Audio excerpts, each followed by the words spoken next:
This is Bruce Bochy, and you're listening to the Ranger Report. Oh, the Ranger Report. Yeah, the Ranger Report. If you want the inside scoop, listen to the Ranger Report. Oh, here we go!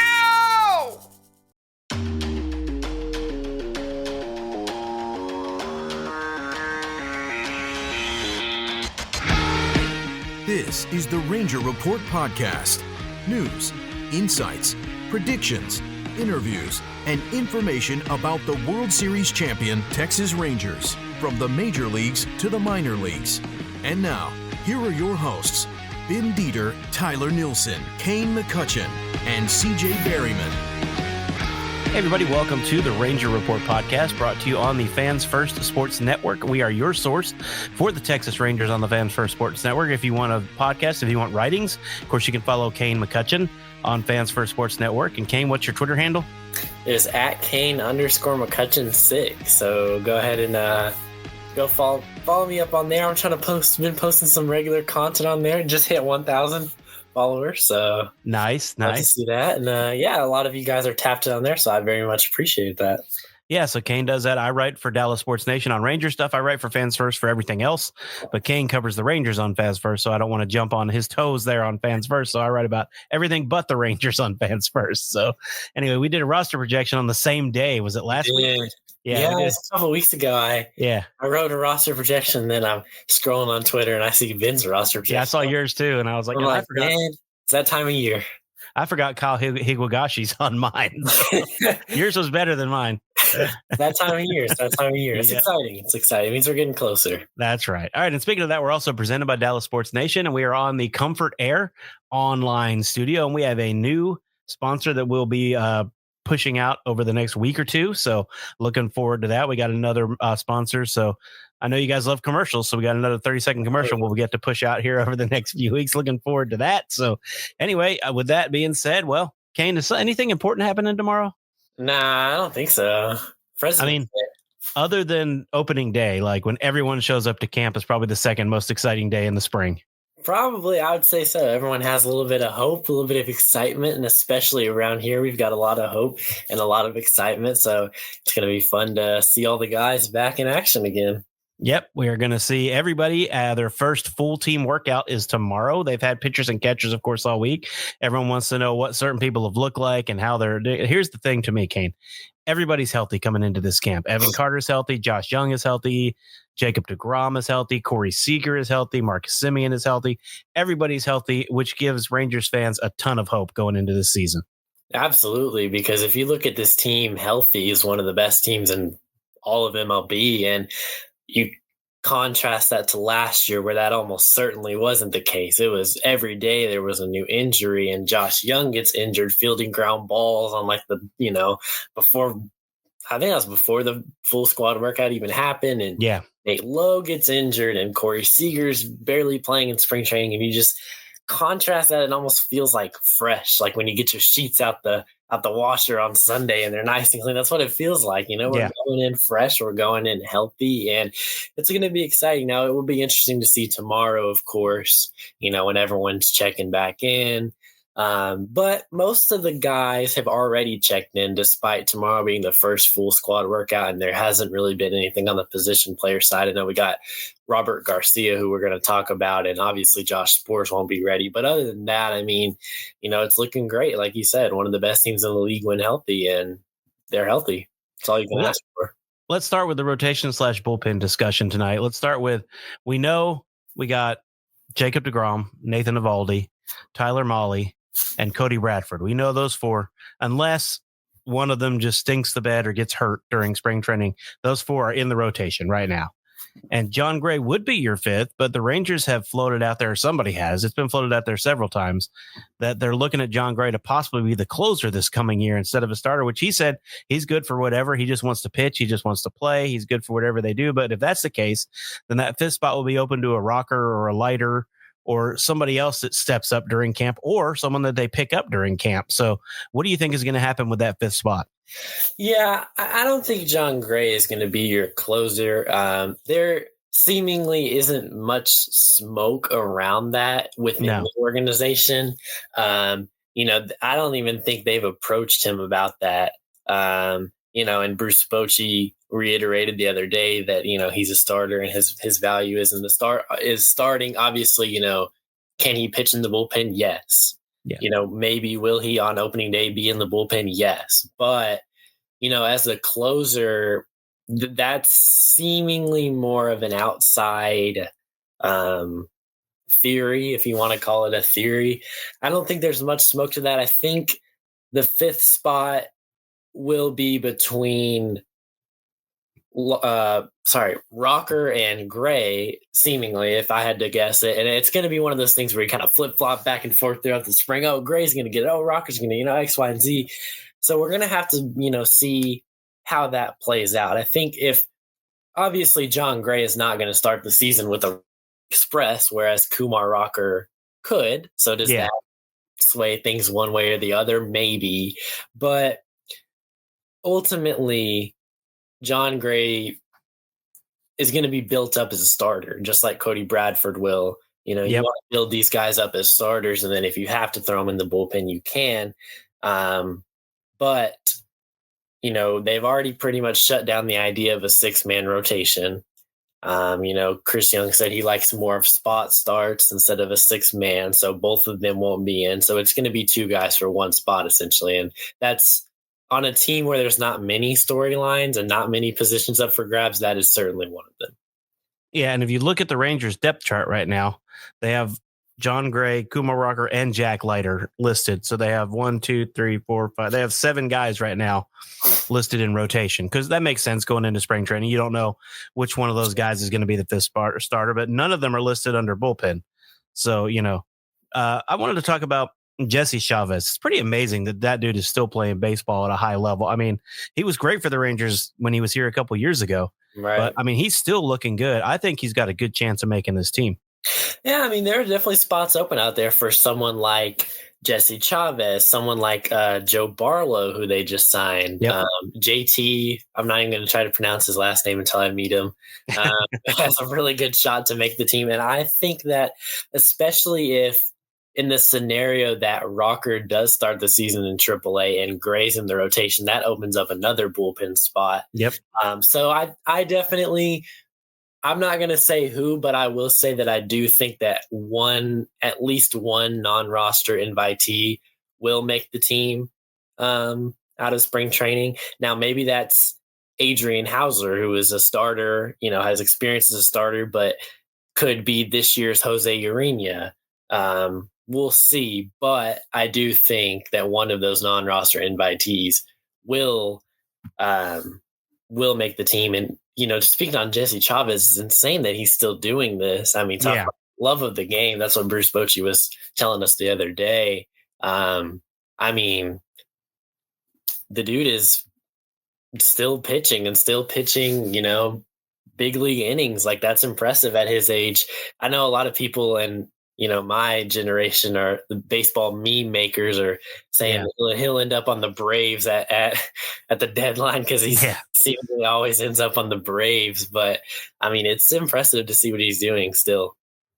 I totally agree with you. So some of the non-rosters, you're right. We got, I mean, he's not making the team, but Dane Acker's a non-roster who people have heard that name before. He's quite the good pitcher. Jesse Chavez is a non-roster. Like I said, I think he has a good chance of making this team. Cody Hewer is another one. Adam Hauser, you talked about, they've got a lot of guys that have a good chance of getting out on this team. I think the bullpen is actually going to be pretty good. Yeah, I agree. I don't hate it as much as seemingly some people do. No, and you lost a Jose Leclerc who was good. You lost a David Robertson. You lost a Kirby Yates. You lost some good guys in that. But I think Chris Martin, like you said, is a good one that they brought back. I think it's all going to work out. And you, of course, haven't even mentioned guys like Cole Winn and Jake Latz, who pitched a lot out of the bullpen. They had some brilliant days and they had some not so great days during the year last year. But those are 2 guys that could also make a difference in that bullpen. Yeah, absolutely. I mean, there is those guys, and there's, it's pretty much a hockey line change in the bullpen, and I think that something I was kind of thinking about the other day is like a lot of people, I feel that maybe seemingly people are a little bit upset that they don't have that household name in the bullpen. Yeah. And like you really start to think about it, and it's like, okay, how many non-closers, let's take closers out of this. How many really, really good relievers that are not closers are household names? And I thought of the Guardians last year. The Guardians had one of the best bullpen in baseball for the whole season. They had one guy that most people would know, Clase. Yeah. Well, they had guys that no one had heard of entering in the season, with ERAs at 3 or under, 2 or under. And, that's what some of these guys like, Holby Milner is, I think, someone that the Ranger fans are going to learn really quick. Yep. Sidearm, funky delivery. He's from here. You've got guys like Jacob Webb who had, good advance. Robert Garcia, his baseball savant page is so impressive. And it's just guys like that, maybe are not known by most baseball fans that burst out on the scene. And then there's the guys that people don't expect, like Kirby Yates. No one expected that Kirby Yates was going to have the season that he did, or David Robertson. That's someone like Chris Martin, And so it's the pieces are there for the bullpen. I will say that. And I think that you agree with that as well. Yeah, you're right. And you don't think Hobie Milner's a household name? I will say he's probably the one I haven't met him yet, but we're, kind of from the same area. So I'm very No, Milner, like you said, Jacob Webb's another one. Robert Garcia, who let's go ahead and talk about Robert Garcia. Go ahead and bring up what you want to do about him, because I think he's might be a difference maker in that bullpen. Oh, 100%. I mean, just the way that he's been talked about at camp so far this year. Bruce Bochy said, hey, basically straight up came out and said today that he's going to be a key part of their bullpen. This is someone that's going to pitch leverage innings, a lefty. If you haven't, go look up his baseball savant page, because it's really impressive. Obviously had a little bit of the elbow nerve issues coming into camp. That has since cleared. So he's going to throw his first bullpen on Tuesday. And someone that's gonna pitch in leverage, this season for this team. At least start, obviously. Yeah, I agree with that. So all right, let's move on to. I wanted to talk a little bit too about Jake Burger. Jake Burger, of course, replaced Nathaniel Lowe, who was a well-beloved player here, but his offense was not what it needed to be last year for sure. And Jake Burger is a quite large upgrade, I think, offensively at first base, but. Is he going to be a liability defensively, or what do you think Jake Burger is going to be like as the everyday first baseman? I don't really think so. And it's not to say anything about first base or Jake Burger, but I mean, 2022, Nathaniel Lowe was statistically one of the worst first basemen in all of baseball. He won a Gold Glove the next year. The very next season. And if you're in Rangers media knows dang well why, because every day we're standing there by the dugout and Tony Beasley is hitting absolute rockets, and then the first basemen are just picking him, and every day. And eventually, these guys are going from, like in Lowe's case, one of the worst defensive first basemen in baseball to one of the best. And so Burger, same thing. He's already been working with Rangers coaches. I talked to him at FanFest, and he told me that he's been working with Rangers coaches down there at first base. Obviously, he's familiar with Schumacher and the new Rangers bench coach. Yep. From his time in Miami. So they're already starting that. And that's, something that Bruce Bochy, kind of talked about, was how important defense at first base is. Your first baseman saves a lot of errors, of course. Yep. And so I think that, we'll see what he brings to the table this year.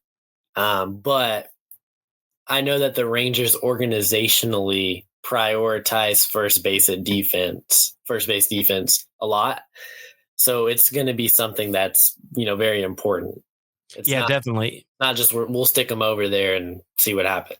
Yeah, they need. I mean, I remember when Michael Young was there for part of a season that he worked his rear end off to be good at that position. To play well at that position. I think Burger, he was brought in, and I think to be the first baseman, and he knows that. I don't think that was his primary position before he got here, but I think he's probably been working really hard and probably will work really hard all the way through spring training. And I'm pretty sure you're probably going to see some errors in spring training. People are going to freak out that, he made errors during spring training, but I feel like He knows why he's here. He wants to win, just like everybody else on this team. In order to do that, he needs to be the best first baseman he can be. And I just from what I've seen, read about him, all that, he seems like the kind of guy that would really put in the effort to do that. Yeah, absolutely. And, another thing, too, is Jock Peterson is going to, get some reps in over there. We've already seen him working at first base in camp. Yep. We'll see how much he does play. Obviously, Jock Peterson's not the greatest defender in baseball, but, he's got to play somewhere. Yeah. And, while he's playing there, you don't want him to cost you out. So, whether that's in left field or first base, he's going to have to improve defensively, and we'll see how much he factors in. I don't imagine him playing a lot of games at first base. No. But we will see how much. Clearly that's in their plans to some extent.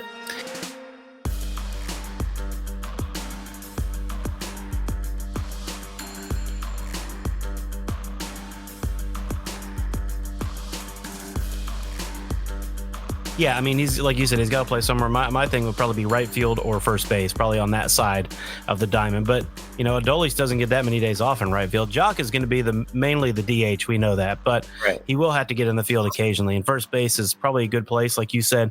Already seen him working out there. I think it's interesting that on the Rangers depth chart, they don't have him listed at any position. They only have him listed at DH. They don't have him listed in outfield or at first base. So, Yeah, well, that's where he's going to get most of his at-bats. Yeah. That's kind of why he was brought in, because for years the Rangers have done the DH by committee deal, which is great to be able to rotate guys through and get guys little half days off, which you can still do. But, their DH production has been near the bottom of the league for the last 2-3 years. And so I think, Chris Young noticed that and was like, all right, we had a down offensive year last year. We need to get some production out of that spot. And so you love to see them bringing in someone like Jock, who's a veteran, has been there, done that, won 2 World Series, and, will be able to provide some much needed slug in the lineup. That's really, I think we're talking about Berger and Peterson. Obviously, this team didn't hit last year. I think more so they didn't slug. And so that's to bring in some more of that thump that they need in the middle of that order for sure. Yeah, you're looking, if Seager is Seager, which we know he will be, and Semien returns, because Semien had a down year by his standards. Still wasn't a bad year, but by his standards, it was a down year. Nathaniel Lowe had a very down year. Josh Young was out for a lot of the season with that broken finger at the beginning of the season. So you're looking at, and Adolis was hurt, for part of the season. If 3 of those 5 guys return to form, and then you add in Jock Peterson and Berger, you're looking at one of the most potent offenses in baseball, in my opinion. Absolutely. If you're looking at, you can go down the list at every position, and if guys perform to what they can, just look at like catching, Higashioka could end up being one of the, he had a really good season last year. If Hine can take a step forward, you've got Berger, who we know what he can do, Semien and Seager. If Young, a full season of Wyatt Langford with the confidence he finished last season with. Yeah. If Carter comes back and takes a step healthy, even Leody Taveras is someone who Bruce Bochy says that he believes can take a step forward. And even talking about Taveras, the Rangers have had multiple teams this offseason approach them about Taveras, and they've been adamant about keeping him on the team. They clearly still think there's something there. Yeah. Obviously, that's going to be the situation that I think, during camp and the first part of the season, what does playing time look like in center field is going to be something that we'll be talking about. Obviously, you got Evan Carter, who missed pretty much the full season, who hasn't played many big league games, is not going to go out there and play 162 in center field. No. So Taveras' role is still very much needed on this team. So can he, take a step, get into that next level? But this offense is looking scary good. It definitely is. And I agree with you. I've noticed my projection, your projection, every projection I've read does not have Taveras as the opening day center field starter, as Evan Carter is the opening day center field starter. So, you're looking at Langford, Carter, and Garcia as your everyday guys and you need that fourth outfielder, that Travis Jankowski, that, someone that can be ready. And Leody has enough big league time now, I think, where he can be ready to play. Like he always he actually, in my opinion, seemed to do better coming off the bench last year than he did when he started. Well, I'll say this. I think a lot of times we put so much stock into opening day. Yeah. Oh, yeah. And that's 1 out of 162. Yeah, it's one game. Yeah. I mean, Evan Carter may be out there on opening day, but it may be a 60-40 split with Carter playing 60% of the time and Tavares playing. It's just like a 21, 22-year-old with back issues.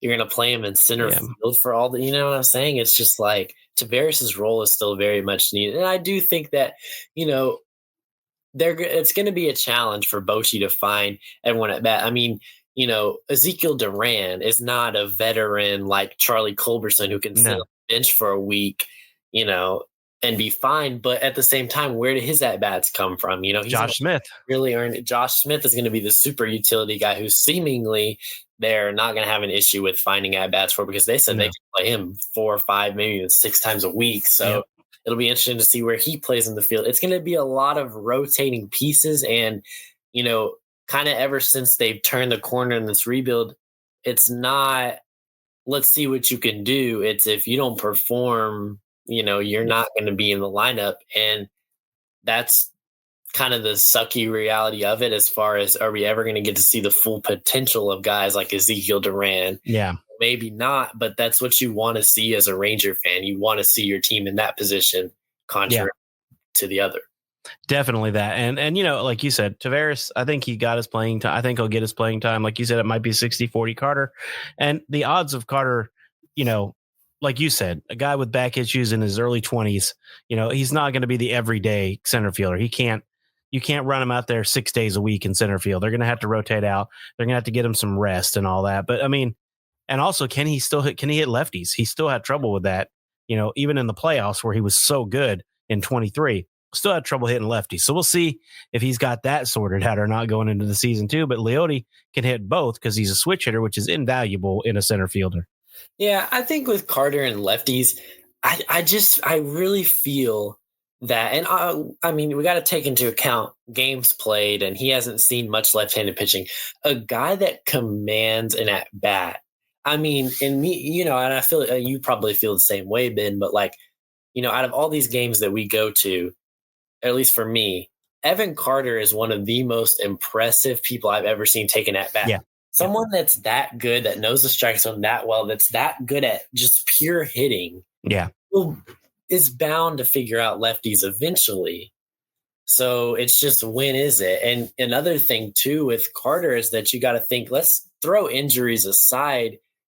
He's never played a full, this will be the longest season he's ever played, obviously, at the biggest level. So that's another factor into it as well. I think, he's a big piece. If he's what he was in 23, as you can say with most of these guys, but obviously a big piece for now and the future. So that's going to be, he's going to have the spotlight on him this year for sure. Yeah, and I'm really looking forward to see Wyatt Langford after the way he finished September last year. And, I think if he starts spring training hot, he'll be the hot hand. I could see him playing almost every game somewhere, if not always in left field at DH, because, that dude raked in September. He won Rookie of the Month and Player of the Month in September for a reason, on a team that was going nowhere, because he was so impressive in September of last year. And if he can build off that, man, he is going to be one scary player. Yeah, absolutely. I mean, he was the best player in baseball not named Ohtani in September. Yeah. Beat out Judge for the AL Player of the Month. Yeah. I mean, there's nothing he can't do on a baseball field. He can hit for power. He can hit for contact. He has speed. He can play defense at an exceptionally high level. I mean, his range out there in center, he's playing center field. He could be an everyday center fielder if he wanted to. There is... that's a special player. I think everyone kind of acknowledged that, and Bruce Bochy even, is acknowledging, and he's been around for so long, and it's not often that a talent like that, comes through. He's going to be a really, really, really good player. Yeah. And it's going to be very interesting to see, what does his sophomore season look like? Is there a sophomore slump, or does he take the jump into that next tier? He very well could. I mean, like I said, there's nothing he can't. He is an impressive player to watch. All right, let's switch over to the rotation. Can Jacob deGrom stay healthy for a full season? And can the Rangers use a 6-man rotation? I know you've talked about this on Fans First. What do you think about both those things? Can DeGrom stay healthy for a full season? And could the Rangers go with a 6-man rotation? Yeah, well, I think can Jacob DeGrom stay healthy? Yeah, I think he could. I mean, everything he said, Mike Maddox has said, Bruce Bochy has said that this is the best he's felt in a while. This is the first clear off season he's had since, I don't even know when, because injuries and then free agency. And so, he feels good. Now, with that being said, and Bruce Bochy acknowledged this the other day, I just wrote a story on this, is Bochy even said, it's very tempting to want to let him go. You got the best pitcher on the planet. You want to let him go. Obviously knows he's not going to be able to do that. DeGrom said he wants to make 30 starts this year. It's so hard to say with someone that has such a deep injury history, and it's all we've known since he's been here. But can he? Yes. 6-man rotation. I don't think so. No. Chris Young basically said he prefers spot starters to a 6-man rotation. Yeah. With the shape, the bullpen is in good shape, but you don't want to take a guy from the bullpen through a 6-man rotation. It's kind of like the annual, every year we get to spring training, and that's a question that gets asked on the first day of camp every year. Hey, are you guys going to do a 6-man rotation? And it's just not seemingly something that they do. I will say it makes sense. Every single guy in that rotation has an injury history. Yep. So it does make sense, but it seems that they are going to trust their depth and kind of roll without it, which, I mean, I don't hate it. Like you said, like CY said, you get that extra guy in the bullpen and see what happens. Yeah, again, and John Gray could be that spot starter out of the bullpen really easily if they wind up going with Kumar Rocker. And I think if Kumar Rocker impresses at all during spring training, I was impressed with him last year in the few starts he got for the Rangers. And if he can do that at all during spring training, I think he's got a wonderful shot of being on this team opening day. I do too. I had him on my first roster projection. I had it getting that last spot. It'll be very interesting to see kind of what they do with him. He's probably obviously people are going to be watching DeGrom in spring, but there's no doubt what DeGrom's role in the team is going to be. The spotlight's going to be on Rocker in the spring. And he has the stuff. We saw it last year. This is elite stuff. I remember when he was rehabbing from Tommy John, and this was a while ago in the season, but he was up throwing live BP at the ballpark, and I'm standing there and I'm like, this guy's good. This is Vandy stuff that I'm watching right in front of me. His stuff is legit. And so I think that, like you said, if he impresses, he absolutely has a chance to make this team and be a special talent for sure. Well, last year the Rangers had 3/5 of the Mets rotation with Rocker, DeGrom, and Scherzer in the lineup last year, because Rocker, of course, with the Mets, the famous where they didn't take him, they took him, and then they didn't wind up signing him, and then the Rangers got him in that awesome deal that Chris Young worked during the draft, so they could get him and Brock Porter both. So that's still, man, I think that's going to work out to be a huge draft for the Rangers. Oh, 100%. Porter is someone that kind of, was maybe being slept on a little bit. He could have a big year in the minors this year, I think so. And Scherzer still pulling up to Toronto with the Rangers duffel bag, which is not abnormal, obviously. No signs, but it's just funny to see. It was. But I like that fit there too. And man, Scherzer, the guy, that's the one guy I thought I was like, here we go. We just got Max Scherzer. This guy, everyone says he's a psychopath. What is it going to be like? Dude, he was so nice. One of the coolest dudes that I've met. Yeah, he was nice. I told the story on here before when I was blocking him in the dugout and he had to move me out of his way. I was sitting there talking to Jeff Wilson with my back to the stairs, and he came up and was trying to get around me. He said, "Excuse me, bud," and he just put his hand on my head and kind of moved me to the side as he was walking. That's funny. He's so but he was that was his first day there too. Was it really? He was totally cool. He was totally cool. Yeah. Wow. Everyone, there's not many guys on that team right now. And that's another thing. And we'll sort of close with this. Another thing I like to talk about is the personality of this team and the characters on this team, and the fact that there are no divas on this team. Like Corey Seager could be a diva 100%, but he is not. No. Marcus Semien could be a diva, but he's not. Jacob deGrom could definitely be a diva. He's not. These guys are playing for each other, and I think that's what we saw in 2023 when the Rangers shocked the world and won it all. Yeah, absolutely. I mean, every story you hear about these guys is seemingly positive. There's not, like you said, there's a lot of selfless guys in there, and give credit to Chris Young in the front office for building that culture. Yep. And I think the new guys are going to fit in, just like that as well with, the brief interactions I've had with Jock Peterson, Jake Berger, they seem like they're going to fit perfectly, but we all have those guys that we like to talk to, and the Rangers just signed Joe Barlow again, who was one of my favorite guys to talk to. I like Joe on the beat, so I really hope that he somehow makes the team and get to talk to him again this year. But yeah, it's just character guys and, selfless players that are going out there competing for each other, like you said. And it's a really good bunch. It makes them, more fun to root for, obviously. Yeah. You've got Marcus Semien, and, he's there every day. Like, it's like clockwork. He's out there getting in his work. Like, he's, trying to make the team or trying to crack the lineup. Yeah. He's every day out there, early work, leading the way on infield defense and BP and all that. And so it's inspiring to see. And, everyone else kind of follows in suit with what he's doing. But it's a great group, and it's about to get going. I know me and Ben are excited to be back at the ballpark. So yeah, I can't wait. We're what, 30 days away, 35 days away from opening day. So close. It's a little more than that. 40 days, I think. I think it's actually 40 days till opening day, but still, it's close, man. I know I'm not going to cover opening day. I just can't get there for that. But, I'll be there within the first few weeks covering a weekend game for sure. So love can't wait.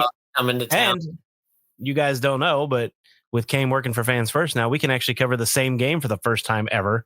So I haven't told Kane this yet, but I don't think he'll be surprised. I plan on doing some stuff from the ballpark together, some maybe YouTube shorts or Instagram reels, or, grab a couple players since there's two of us and ask them a couple of dumb questions, little things that we'll try to do while we're both there at the same time together. It's a lot easier to do that when there's two of you instead of just one. Oh, 100%. It's going to be a vibe. Showing up at 2:00 every day, seeing Ben, it's going to be nice. We have never met in person. We have never covered the same game. So this year will be the first time. It will be the first time. And I know you're excited to see everyone. Obviously, we're excited to see everyone. You get like little events where you get to see. It's like I called the winter meeting because like our little EFW media reunion, because we got to see everyone. And then, we left the winter meetings. We're like, I'm going to see you at like Fan Fest or something. Yeah. And we saw everyone at Fan Fest. Like, well, see you at the exhibition games. Like.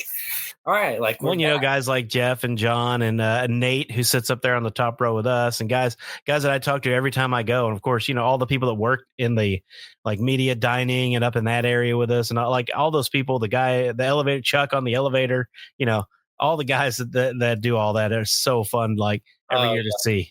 I cannot wait. I gotta say man. I love interacting with those people. I maybe give them a little bit of a hard time. They hate to see me coming. The elevator operator that does the knitting.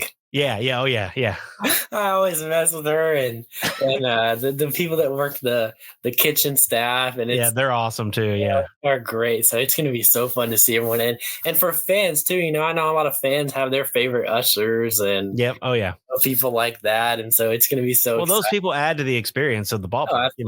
I mean, the elevator people to me, they're just. They like their job. Like, it's not a hard job, and they get to interact with all of us, and they have fun with it, and I really enjoy, there's a couple of grumpy ones every now and again, but for the most part, they're awesome people. So I love them.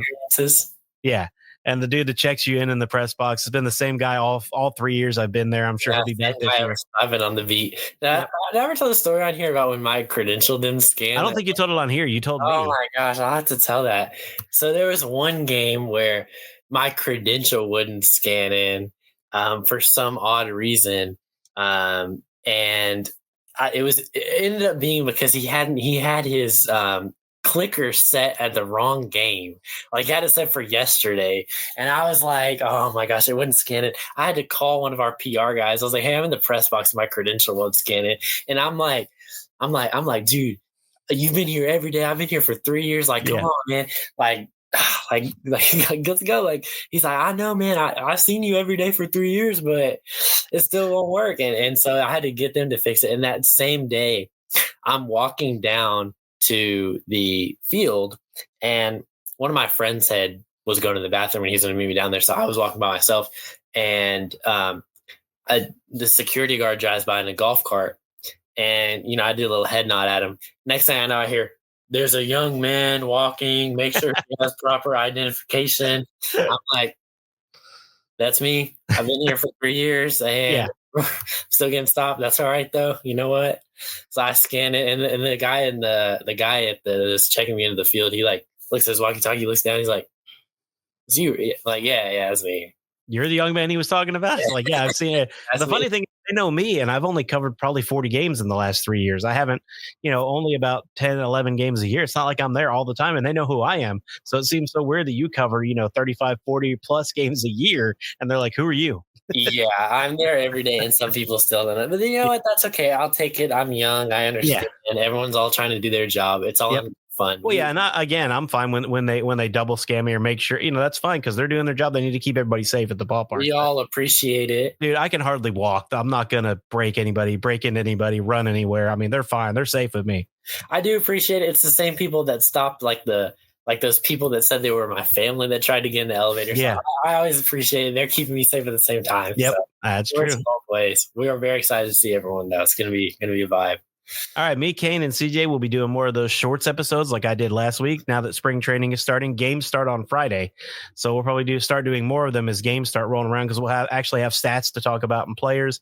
It'll be a one-person thing. I'll do some, Kane will do some, CJ will do some, and we'll just sort of cover what happened. And it'll be a real quick video, real quick audio for you guys so that we can just get that out there to you between shows. So hopefully you like that. And it gives us a little more engagement with you guys, And at some point when Kane and I are at the ballpark, we might do a live where we take questions from you guys while we're at the ballpark. So that would be fun too. So we can show you guys, stuff like the field. Behind the scenes stuff that people don't see. Yeah. Yeah. Walking down in the tunnel, things like that. So I've never videoed that for some reason. I probably should, but I haven't either. Yeah. I don't know. I'm always afraid to get yelled at for videoing down in the tunnel, but I know it's okay, but I'm still afraid of it. Yeah, you're chilling. Yeah. All right. That has been the Ranger Report podcast for tonight. Kane, thanks for coming on. Of course. Thanks for having me. And we will do it again next week. Let's do it. The deuces. Thanks for listening to the Ranger Report podcast. Find us on Twitter, Facebook, and at therangerreport.com.